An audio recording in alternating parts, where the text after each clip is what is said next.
Good evening everyone. देखिए आवाज आ रही है ठीक से मेरी? बिल्कुल कोई इश्यू नहीं। तो आगे पढ़ाती हूं मैं फिर अब।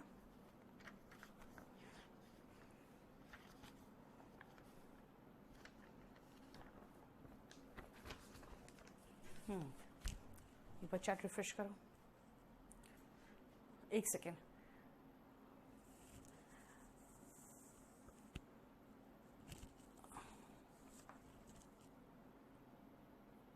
बेटा कॉन्ग्रेचुलेशंस को मैंने जो करवाया है उसको मैंने एस लगा के करवाया था, थैंक्स भी एस लगा के करवाया था। कॉन्ग्रेचुलेशंस हो या थैंक्स हो, ठीक है ना, ये दोनों का अर्थ याद रखना। ये हमेशा एस के साथ यूज होता है, तब नाउन के रूप में यूज होता है। वर्ब के रूप में तो कॉन्ग्रेचुलेशंस कॉन्ग्रेचुलेट बन जाएगा, है ना, और थैंक्स थैंक बन जाएगा। ये कहा मैंने। Thank you so much Shaurya. SSC 220 दूंगा तो हाँ, ये तो देखो कंप्लीट तो बहुत अच्छा से करा दूंगी बेटा। इस बैच में मैंने कहा ना, इसके ऊपर तो कुछ भी नहीं है। चलो नेक्स्ट।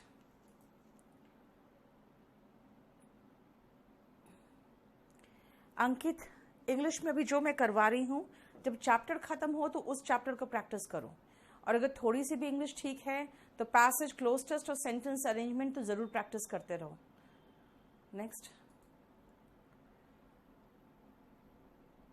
स्टाक, स्टाक मतलब होता है बिल्कुल एकदम जैसे कह सकते हो कंप्लीट, जो कहोगे एकदम नंगा जैसा। स्टाक रियलिटी है ना, यानी कि एकदम आश्चर्यचकित कर देने वाला रियलिटी जो होता है वो एडजेक्टिव के रूप में इस्तेमाल होता है। Shaurya, thank you so much Ankit. Next. Verb में सबसे ज्यादा क्वेश्चंस आते हैं, रुक जाओ।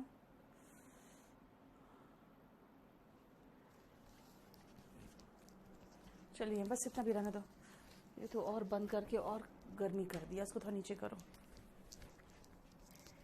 नेक्स्ट आइए, नेक्स्ट पॉइंट देखो। नाउन से क्वेश्चंस बहुत आते हैं बेटा, ये ध्यान रखना, नाउन से क्वेश्चंस बहुत आते हैं। अगर आपको जरा सा भी चेक करना हो ना तो 1900 जो मेरे बुक्स है आप उससे चेक करोगे, आपको खुद एहसास होगा, बहुत आते हैं क्वेश्चंस। लिखिए नेक्स्ट पॉइंट में आ जाओ। पहले तो कुछ नाउन्स लिखो, फिर समझाती हूं वो क्या है।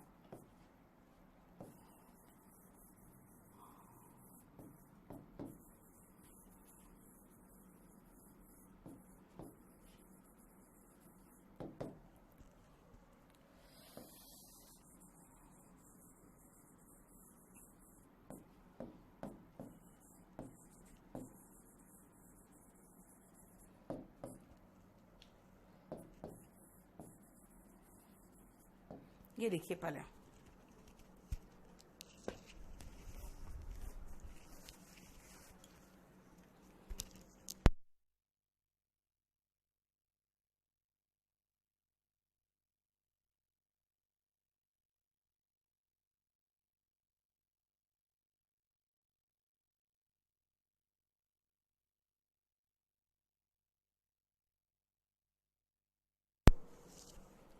जरा देखिए इन छयों को।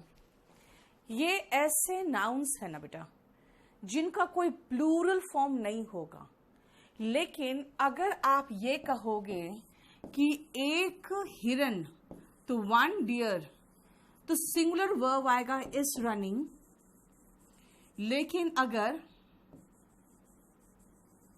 टू डियर की बात करोगे तो टू लिखने के बाद आप अगर सोचोगे दो के साथ तो प्लूरल होता है, वन बॉय तो टू बॉयज होता है, टू डियर्स आर रनिंग, तो डियर में एस नहीं लगा सकते हो, आर प्लूरल वर्ब बिल्कुल चलेगा, यहां पे सिंगुलर वर्ब बिल्कुल चलेगा, ठीक है। इसीलिए ये दोनों एग्जाम्पल से पहले लिखो जो मैं लिखवाना चाहती हूं, लिखो। ये सभी नाउन्स हमेशा सिंगुलर फॉर्म ही लेते हैं।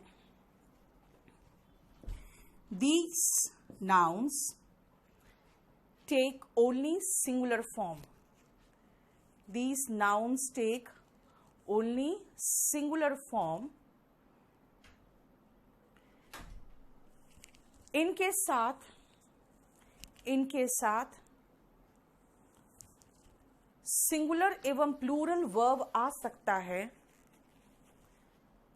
दे can take both singular and plural form, लेकिन they can take both singular and plural verbs, इनके साथ दोनों singular और plural verbs आ सकते हैं। they can take both singular and plural verbs, लेकिन इनके साथ plural form नहीं आता, but they do not take plural forms, लेकिन इनके साथ plural forms नहीं आता, they do not take plural forms।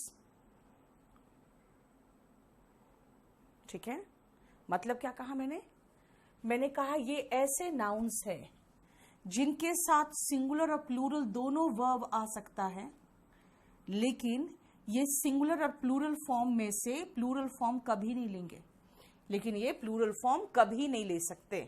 अब आप एग्जाम्पल्स लिखना शुरू करो।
चलिए उतारिए फटाफट।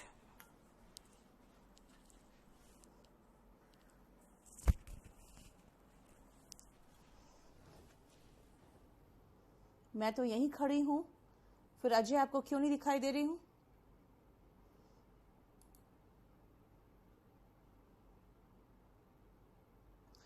Kartik, this is one of the companies that have होगा, ये आप सब्जेक्ट वर्ब एग्रीमेंट का क्वेश्चन पूछ रहे हो। दैट लगाओ, एक तो हु कंपनीज के लिए नहीं आएगा और उसके बाद प्लूरल वर्ब आएगा। Thank you everyone. विवेकानंद, मैं सबका डाउट लेती हूँ। अब मैं क्लास के बीच में जितना डाउट्स ले पाती हूँ उतना लेती हूँ। नहीं श्रेयांश, बैच के साथ हमारे बुक्स के फ्री डिलीवरी नहीं होती। मैथमेटिक्स आर गुड चलेगा निर्भय, लेकिन ये बहुत पुराने जमाने का क्वेश्चन पूछ रहे हो। मैथमेटिक्स इज गुड ही बोलो अब। अनिल, पहला क्लास है आपका, कोई इश्यू नहीं है, आप खाली नाउन को शुरू से पढ़ो बस। काउंटेबल नाउन्स बेटा अभी हम एक ना खत्म करने दो, उसके बाद आप करना, ठीक है? चलो अब सुनो ध्यान से। मैंने क्या कहा? मैंने कहा 1 डियर इज रनिंग और 2 डियर्स आर रनिंग नहीं होगा, 2 डियर आर रनिंग होगा। क्यों? बस ये नाउन ऐसे हैं जिसमें एस नहीं लगता, बस इतना ध्यान रखना। अब फिर नेक्स्ट सुनो ध्यान से। ही बॉट 1 फिश, तो अगर मैं कहूं इंडिया बॉट 1 एयरक्राफ्ट, तो कहूंगी इंडिया बॉट मेनी एयरक्राफ्ट ही होगा, मेनी एयरक्राफ्ट्स नहीं होगा। ध्यान रखना, फिश का जो सिस्टम है ये कुछ अलग है। फिश जो है ना, सिंगुलर प्लूरल दोनों में आप फिश लगाओगे, सिंगुलर एंड प्लूरल दोनों में फिश होगा। अगर आप फिश के जगह पे फिशेस वर्ड यूज करना चाहते हो तो इसका मतलब हो जाता है कि फिश ऑफ डिफरेंट स्पीशीज। ठीक है, लिखो फिशेस का मीनिंग लिखो, अलग अलग प्रजातियों के फिश मिलके फिशेस होते हैं। फिशेस का मतलब होता है फिश ऑफ डिफरेंट, अलग अलग प्रजाति, स्पीशीज। अभी स्पीशीज का वर्ड भी डिफरेंट, डिफरेंट स्पीशीज।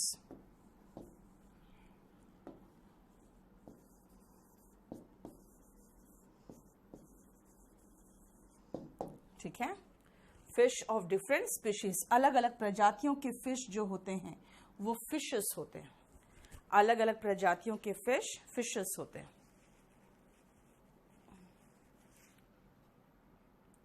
ठीक है,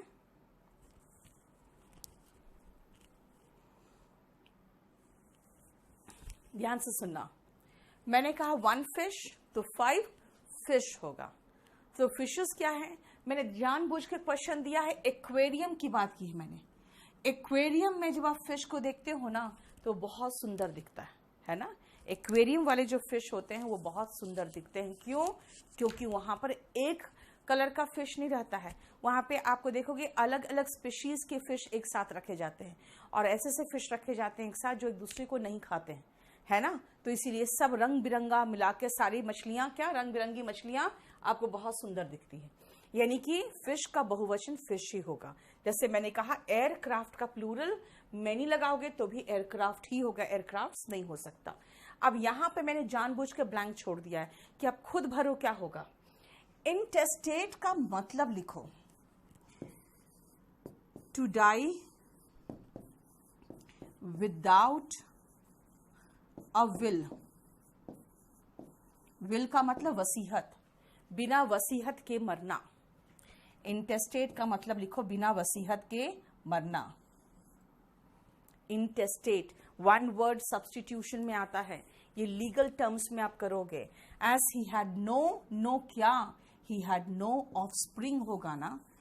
क्यों ऑफस्प्रिंग क्यों होगा भाई? जब किसी का बाल बच्चा नहीं होता वही लोग ना वसीयत नहीं बना पाते। जब 3-4 बच्चे हो जाते हैं ना तो लोग वसीयत बना के जाते हैं कि कहीं मेरे मरने के बाद लोग लड़े नहीं, मेरे बच्चे लड़े नहीं।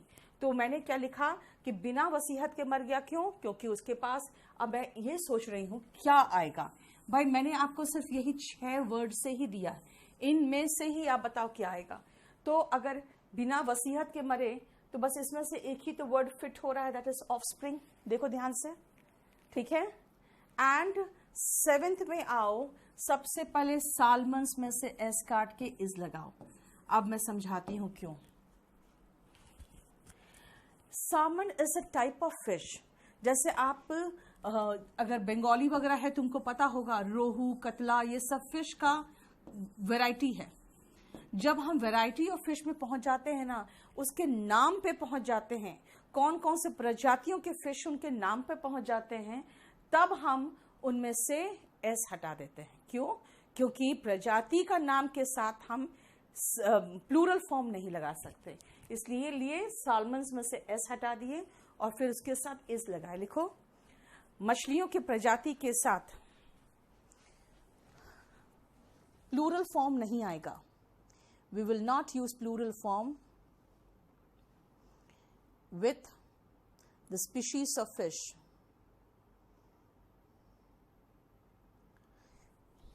With the species of fish. Swati, house is made of stone. मैंने कहा था बिल्डिंग मटेरियल है तो house is made of stone ही होगा।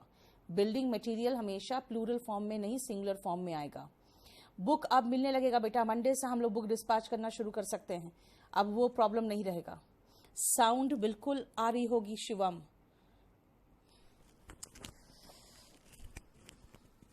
रोज बोलते हैं कुछ तो इंतजाम करो, कितना हम पकड़े हैं।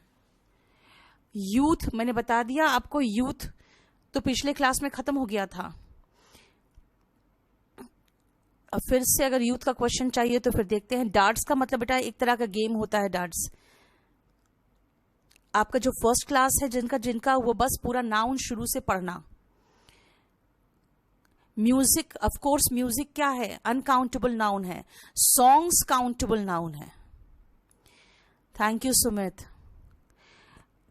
कर्सिव लिखने में जोर, बेटा थोड़ा सा एक काम करो ना, थोड़ा टाइम लगेगा लेकिन कर्सिव हैंडराइटिंग में ही करना, क्योंकि बात क्या है ना, आपको टियर 3 में प्रॉब्लम होगा। The proceeds are in the bank होगा कुणाल, प्रोसीड्स की बात हो रही है, इज नहीं होगा, आर होगा। ठीक है, क्लियर? ये क्या लिखा मैंने कहा मछलियों की जो प्रजातियां होती है उनके नाम के साथ प्लूरल फॉर्म नहीं होगा, उनका नाम प्लूरल फॉर्म में नहीं होगा। The species of fish will be in singular form, जैसे रोहू कतला लिख दो, रोहू और कतला, एग्जाम्पल में रोहू और कतला लिख देना। ठीक है, एंड प्लीज आप लोग है ना गुड इवनिंग वगैरह लिख के है ना मत आप लोग वेस्ट करो, क्योंकि प्रॉब्लम क्या होता है ना, उसके बीच में बाकी मैसेजेस खराब हो जाते हैं। और दूसरा एक प्रॉब्लम और होता है, क्योंकि मेरे पास सिर्फ 5 मैसेज पहले आते हैं, पहले उनको निपटाती हूँ फिर नेक्स्ट 5 आते हैं, तो 5 मैसेज में मैं देखती हूँ बहुत कम ही होता है जो काम का होता है। फोक्स, जैसे विमेन फोक कहा मैंने, फोक बेटा प्लूरल सिंगुलर फॉर्म में लगाओ ना, क्योंकि फोक का मतलब ही हो गया लोग। जैसे मैन फोक, वुमेन फोक, इसका मतलब होता है लोग, है ना।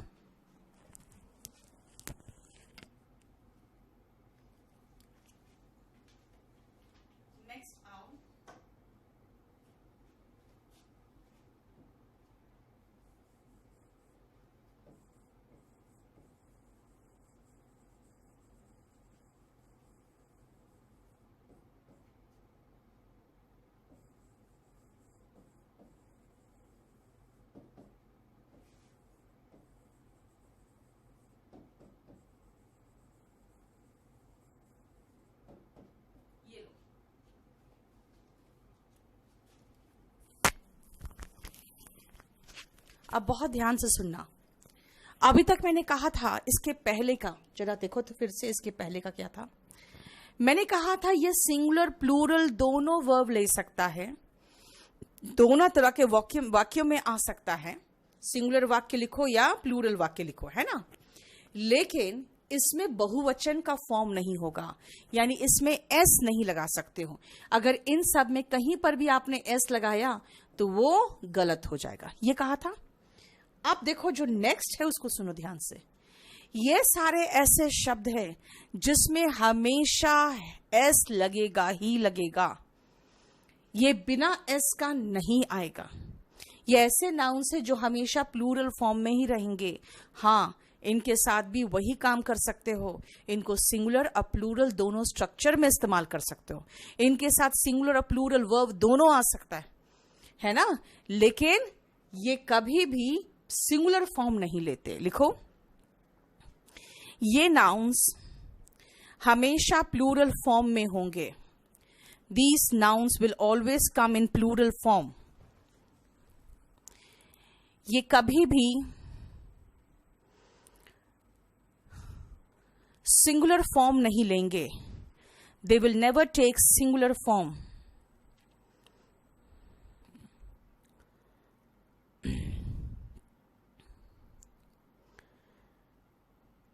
लेकिन बट ये सिंगुलर एवं प्लूरल दोनों स्ट्रक्चर्स में आएंगे, but they will come in both singular and plural structure. लेकिन ये सिंगुलर और प्लूरल दोनों स्ट्रक्चर में आएंगे, they will come in both singular and plural structure. ठीक है, चलिए लिखिए पहले सेंटेंसेस कुछ।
लिखिए फटाफट।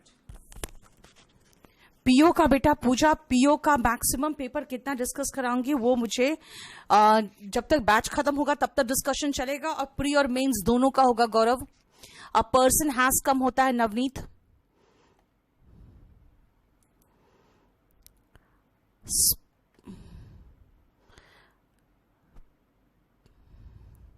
विवेकानंद और पंचानंद, मैं सबका डाउट लेती हूं, लेकिन प्रॉब्लम क्या है कि आप लोग बीच में गुड मॉर्निंग गुड इवनिंग वगैरह जो लिखे रहते हो ना, उसके कारण सबका प्रॉब्लम हो जाता है।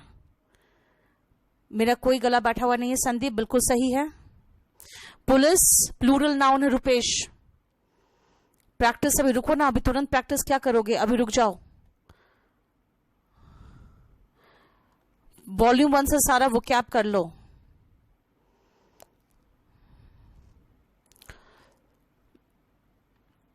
सब बुक अब मिल जाएगा, अब लॉकडाउन खुल रहा है, सब बुक मिल जाएगा मंडे ट्यूसडे से, सारा कुछ हो जाएगा। अब सुनो नेक्स्ट, इनके क्वेश्चंस में आओ, ध्यान से सुनना। हेडक्वार्टर्स कहा है मैंने, हेडक्वार्टर्स यानी कि किसी का जो एकदम जो हेड ऑफिस टाइप का होता है वो हेडक्वार्टर्स होता है।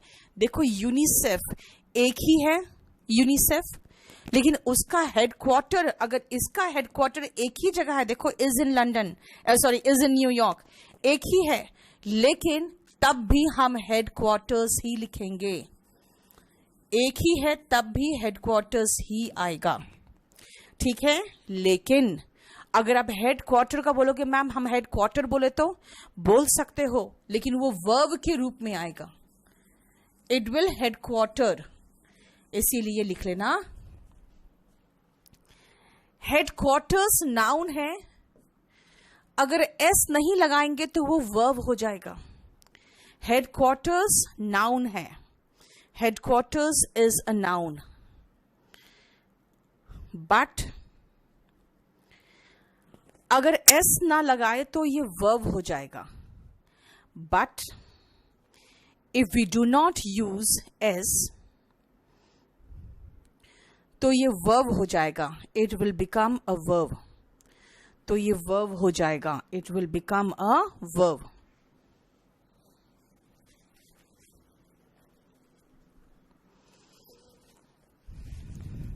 ठीक है, यानी हेडक्वार्टर्स नाउन है, अगर हम एस नहीं लगाएंगे, देखो विल जो है ना हेल्पिंग वर्ब होता है, उसके बाद एक मेन वर्ब जरूरी होता है, तब वो हेडक्वार्टर बन जाएगा।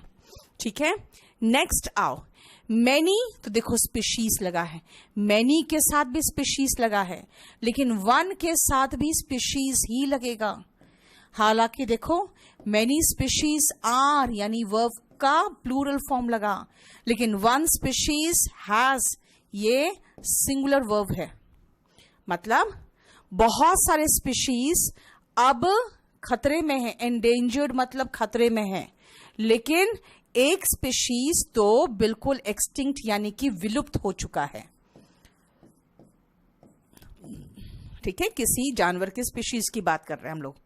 आप देखो मैनी है तो भी स्पीशीज और वन है तो भी स्पीशीज, हाँ सिंगुलर और प्लूरल वर्ब का हमने ध्यान रखा है। ठीक है, नेक्स्ट आओ, वी लॉस्ट द लास्ट क्या, आप कुछ भी लगा दो, सीरीज या इनिंग्स है ना, सीरीज लगा दे, इनिंग्स लगा दे।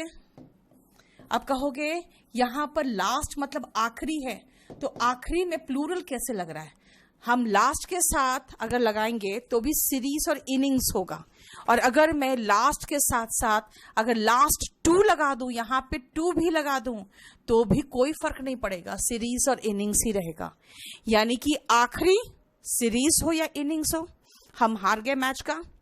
और लास्ट टू, तो टू का मतलब भी क्या हो गया, सीरीज ही होगा और इनिंग्स ही होगा, मतलब ये कभी भी सिंगुलर फॉर्म में नहीं आते, ये सिंगुलर और प्लूरल दोनों वर्ब लेते हैं, दोनों स्ट्रक्चर में आते हैं। देख रहे हो नाउन कितना कंफ्यूजिंग है।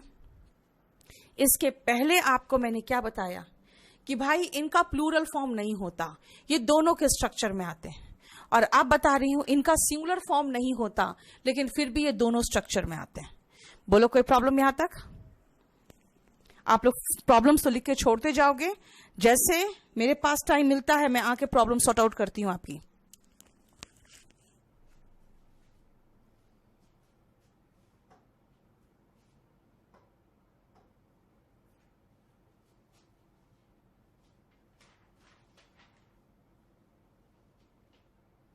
नेक्स्ट पॉइंट पे आओ।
बताइए काउंटेबल नाउन अब लर्न कैसे करे बेटा? सब कुछ मैं करा रही हूं, लर्न तो आप करोगे ना। All country should work for the peoples of all country भी चलेगा बेटा।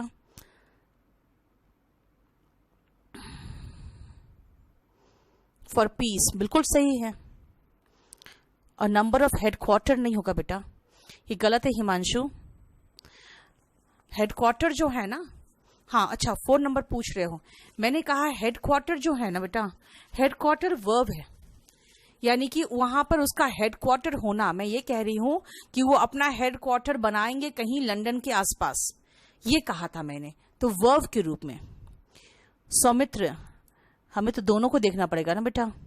They want us to headquarter at the time of war, ठीक है बिल्कुल। टू के बाद वर्ब का बेस फॉर्म आता है पंकज, है ना, नाउन प्रोनाउन नहीं होता बेटा। टू के बाद वो जो टू है वो प्रेपोजिशन नहीं है, वो इन्फिनिटिव का है, 2 प्लस वर्ब का बेस फॉर्म, ठीक है। पूजा अराउंड 3 मंथ्स तो चलेगा ही चलेगा। ओके ठीक है Utkarsh. My youth was not so exciting as yours, तो चलेगा। 20 डे वेकेशन होता है बेटा अमित, 20 डे वेकेशन होता है। 2 pairs of pants, 2 pairs of pants होगा, पैंट तो वर्ड ही नहीं है। चलिए आप सुनो, नेक्स्ट पॉइंट पे आते हैं। नेक्स्ट पॉइंट बहुत ध्यान से देखना। आप एक चीज मार्क कर रहे होगे, यहां पर जितना मीनिंग है उसमें यहां पर हम +1 कर दिए। +1 क्या है मतलब, देखो ध्यान से, ध्यान से सुनना। लेटर का मतलब चिट्ठी होता है और लेटर का मतलब अक्षर होता है, लेकिन लेटर्स का मतलब चिट्ठियां हो गया लेटर्स का मतलब अक्षर का, यानी कि letter A B C D क्या है, लेटर है। क ख घ ग क्या है, लेटर है। अगर मैं एक से बात करूं तो first letter and first three तो लेटर्स होगा, ए बी सी, है ना। इसीलिए एक से बहुवचन बनाए तो लेटर्स हो गया। लेकिन ये जो साहित्य है यानी कि लिटरेचर, एक एडिशनल मीनिंग आ जाता है, लिटरेचर। ओके, यहां पे लिटरेचर। नेक्स्ट आओ, कस्टम। कस्टम में आओ। कस्टम का मतलब चलन हुआ या रिवाज हुआ। लेकिन जब कस्टम्स लगा रहे हो ना तो चलन और एक सीमा शुल्क भी होता है। दैट मीन्स देखते हो ना, कस्टम्स इंस्पेक्टर बनते हो तो आपको जो वहां पे बॉर्डर में जो शुल्क लेना है उससे रिलेटेड काम करते हो, वो कस्टम्स हो जाता है। मैनर का मतलब तरीका होता है। मैनर्स का मतलब तरीके तो है ही, तरीका का तरीके हो गया। लेकिन जानते हो ना, एटिकेट्स एंड मैनर्स यानी बिहेवियर का तरीका, दैट इज मैनर्स, है ना। और क्वार्टर 1/4 होता है क्वार्टर। अगर हम 3 की बात करें तो 3 क्वार्टर्स हो जाएगा, है ना। लेकिन क्वार्टर्स एस लगाने के बाद उसका एक और मीनिंग बनता है, और वो है जैसे रूम वगैरह क्वार्टर्स होते हैं, है ना, जैसे गवर्नमेंट क्वार्टर्स मिलते हैं आपको रहने के लिए। ठीक है, लिखिए नीचे। कुछ नाउन्स प्लूरल फॉर्म में एक अतिरिक्त मीनिंग लेते हैं। Certain nouns take one more meaning in plural form.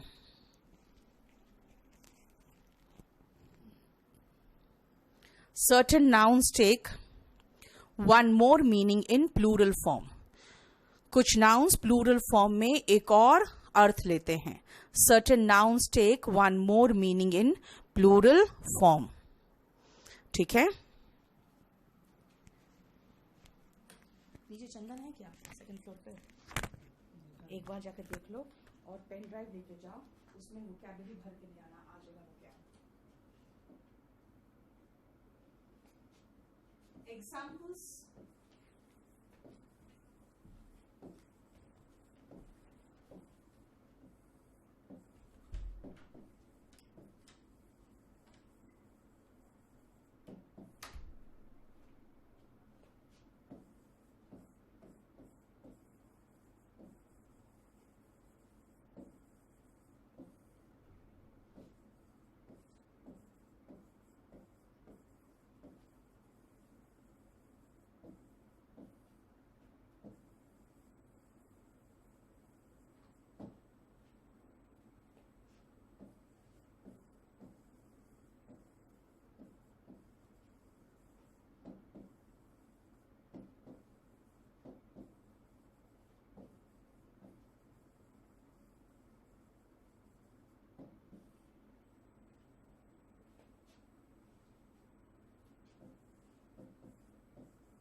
मैं बहुत आराम आराम से पढ़ा रही हूं, इसलिए मुझे नहीं लग रहा है कि आप लोगों को इश्यू होना चाहिए। मैं बिल्कुल हड़बड़ी में इसलिए नहीं हूं कि मैं चाहती हूं आप लोग अच्छे से करिए। जितेंद्र क्या लिखे हो, नहीं समझ में आ रहा है। फूड्स नहीं होता स्वाति। खुशी आप पूछ रहे हो क्यों प्लूरल फॉर्म नहीं लेता। मैंने क्या कहा है आपको कि नाउन्स में इतने सारे एक्सेप्शंस है, उसके रीजंस व्यक्त नहीं कर सकते। जैसे आप एयरक्राफ्ट्स नहीं बोलते हो, क्यों नहीं बोलते, उसका कोई रीजन नहीं है। पीपल और पीपल्स का बता दिया मैंने अर्पित। पीपल मतलब लोग हो गया, पीपल्स मतलब अलग अलग रेसेस के लोग, मूल वंश के लोग। विंध्या कभी भी 1 बता दीजिए, मत लिखना, क्वेश्चन लिख के बताना बता दीजिए। Species of fish, species of fish is fishes. Vijay fishes कहोगे फिर तो। 20 डे वेकेशन होता है। क्वेश्चंस रिपीट मत करो। सिंगुलर नाउन के साथ हेडक्वार्टर्स आएगा। बेटा मैंने कहा सिंगुलर हो या प्लूरल हो, हेडक्वार्टर्स ही लगाएंगे, हेडक्वार्टर वर्ड लगा ही नहीं सकते। ठीक है, कस्टम का भी बता रहे हैं, रुक जाओ। गौरव बहुत आराम आराम से पढ़ो, ठीक है। और कल मैं 5 बजे डाउट क्लियरिंग लूंगी, जिसमें मैंने पैसिव वॉइस करा दिया था शायद, नहीं नरेशन का शायद डाउट लिया था मैंने ना। कल नरेशन, पैसिव वॉइस और सब्जेक्ट वर्ब एग्रीमेंट, ये 3 का डाउट्स होगा पुराने बच्चों के लिए। तो न्यू स्टूडेंट्स ये नाउन का डाउट लेके मत आना, कल 5 बजे मेरा डाउट चलेगा। अब आओ नेक्स्ट, देयर आर 26 लेटर्स है भाई। एक लेटर होता है तो 26 लेटर्स होता है। किसमें? इंग्लिश अल्फाबेट में, याद रखना। अल्फाबेट्स कोई वर्ड नहीं होगा यहां पे, alphabet. There are 26 letters in English alphabet. तुम में जरा सा भी तमीज नहीं है तो कैसे कहे? यू हैव नो मैनर का मतलब तो तरीका हो जाएगा, मैं तमीज की बात कर रही हूं। मैनर्स या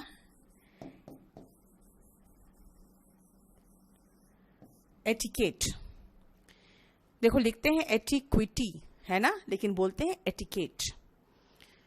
आपने मैनर्स खाली याद रखना कि मैनर का मतलब तरीका हो जाएगा। मैं तो कह रही हूं बदतमीज हो, इसका मतलब क्या? तमीज नहीं है, तो तमीज के लिए वर्ड मैनर्स ही आएगा। और वो क्या बन गया? सीमा शुल्क का अफसर बन गया, ऑफिसर बन गया। तो सीमा शुल्क के लिए हमेशा कस्टम्स इस्तेमाल करते हैं, ठीक है। अब एक क्वेश्चन आया था, serving T is an English custom होगा कि ट्रेडिशन होगा कि हैबिट होगा? ये 3 वर्ड का आया था आपके पास ऑप्शन, कस्टम, ट्रेडिशन या हैबिट। क्या है? चाय सर्व करना इंडिया का नहीं था कस्टम, ये कहां का कस्टम था? ये इंग्लिश कस्टम था, ट्रेडिशन नहीं होगा। अब ये तीनों का डिफरेंस समझ लो, ठीक है ना, वो मैं अभी समझाती हूं। अब 5 मैं कह रही हूं वो पढ़ा लिखा व्यक्ति है। पढ़ा लिखा, याद है साइंस कितनी नजदीक में आया हुआ है? 20th सेंचुरी में तो साइंस का सारा डिस्कवरीज एंड इन्वेंशन शुरू हुआ। उसके पहले सिर्फ लिटरेचर था। इंडिया क्यों पढ़ा लिखा देश कहलाता था? क्योंकि यहाँ पे बहुत ज्यादा लिटरेचर था। हम शायद साइंस में भी बहुत आगे बढ़ गए होते। ये बाहर से जो हमले हुए हैं ना, उसने हम लोग की कमर तोड़ी है।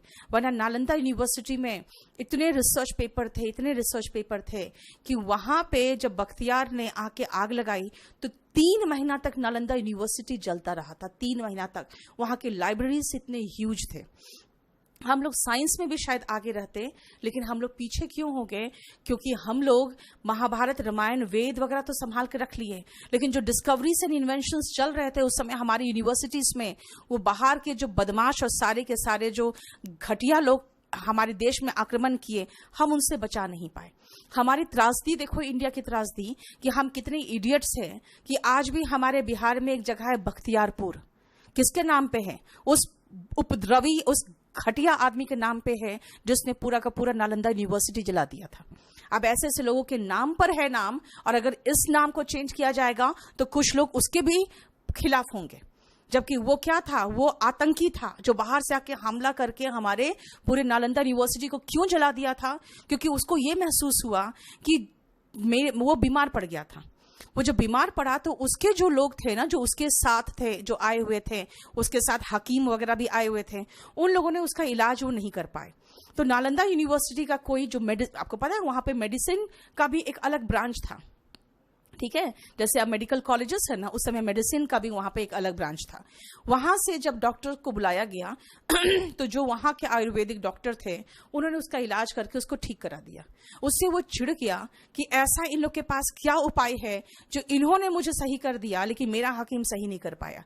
इसलिए उन्होंने क्या किया, नालंदा यूनिवर्सिटी को पूरा सत्यानाश कर दिया, ठीक है। तो मैं ये क्या कह रही हूं, उस समय के जमाने में जो पढ़े लिखे लोग होते थे ना, क्योंकि साइंस का आविष्कार तो हुआ है 20th सेंचुरी में जाकर।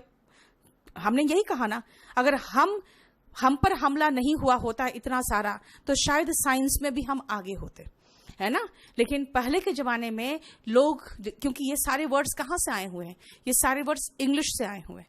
इंग्लिश में उनके पास क्या था? साइंस जब नहीं था तो सिर्फ लिटरेचर था। जैसे शेक्सपियर वगैरह का ड्रामा इन लोग इनैक्ट करते थे और प्ले करते थे। तो जो पढ़े लिखे लोग होते थे ना, वो लिटरेचर में काफी डेवलप्ड होते थे। तो लिटरेचर में जैसे हमारे यहाँ पे पहले जो पढ़े लिखे लोग होते तो क्या पढ़ते थे, वो वेद पुराण सब पढ़ते थे, तो वो लिटरेचर पढ़ते थे, वो रामायण महाभारत पढ़ते थे, है ना, वो लिटरेचर पढ़ते थे।